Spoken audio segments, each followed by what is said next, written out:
सुप्रभातम बच्चों। मनुस्मृति के द्वितीय अध्याय में सावित्री मंत्र की महत्ता को मनु ने अत्यंत विस्तृत रूप से वर्णन किया है।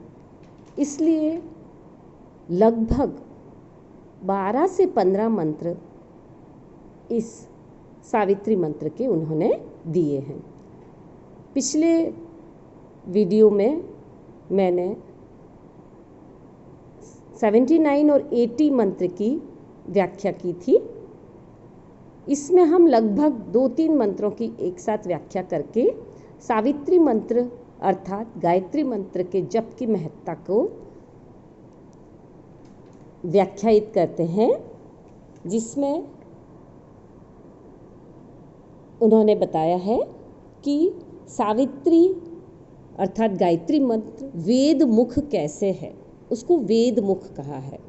इस मंत्र में ओंकार पूर्विका तिस्रः महाव्यारतयो अव्ययः त्रिपदा च एव सावित्री विज्ञेयं ब्रह्मणो मुखम।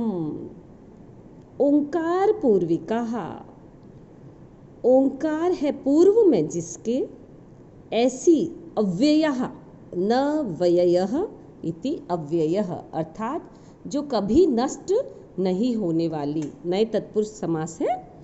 तिस्रः महाव्यारतयः, जो तीनों महाव्यारतियाँ हैं, भू भुवः स्वः तथा त्रिपदा सावित्री, और ये 3 पदी जो सावित्री है, तत्सवितुर्वरेण्यं भर्गो देवस्य धीमहि धियो यो नः प्रचोदयात्। ये 3 जो त्रिपदा हैं, च एव ब्रह्मणः मुखम विज्ञेयम्, इनसे युक्त जो ये गायत्री मंत्र है, इसे वेद का मुख ही जानना चाहिए, ऐसा मनु कहते हैं।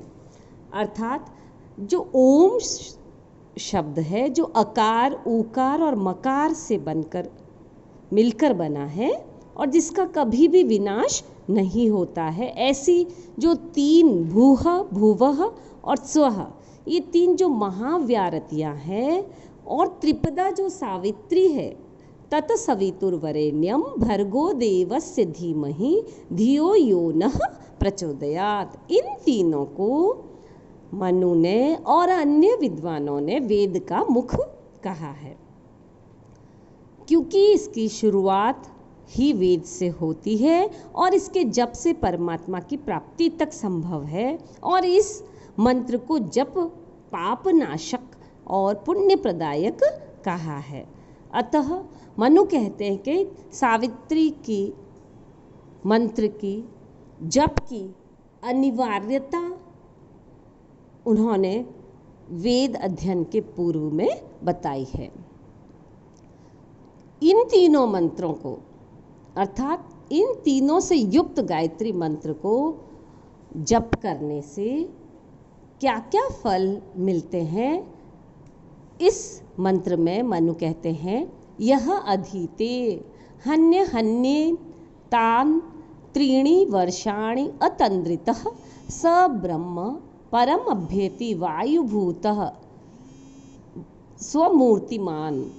अर्थात अतंद्रितः यह अहनि, अतंद्रित अर्थात न तंद्रितः, नए तत्पुरुष समास है। आलस्य रहित होकर यह जो व्यक्ति अहनि अहनि प्रतिदिन, यहाँ पर भी अव्यय भाव समास है, त्रीणि वर्षाणि एतान 3 वर्ष तक इनका अर्थात ओंकार महाव्यारति युक्त होकर अगर गायत्री का अध्ययन करता है, तो एतान अधीते सह ख मूर्तिमान वायुभूतः परम ब्रह्म अभ्येति, अध्ययन करने पर वह ख मूर्तिमान अर्थात आकाश स्वरूप वायु के समान होकर ब्रह्म अभ्येति, ब्रह्म तक को प्राप्त कर लेता है। मनु के शिष्य भृगु ऋषि और अन्य ऋषियों ने कहा कि यदि कोई व्यक्ति, क्योंकि ये कृष्णा व्याख्या है, मनु ने कहा है कि वो ब्रह्म को प्राप्त करता है, और जो इस पर कृष्णा व्याख्या लिखी है वो मनु के शिष्य भृगु ऋषि और अन्य ऋषियों ने लिखी है।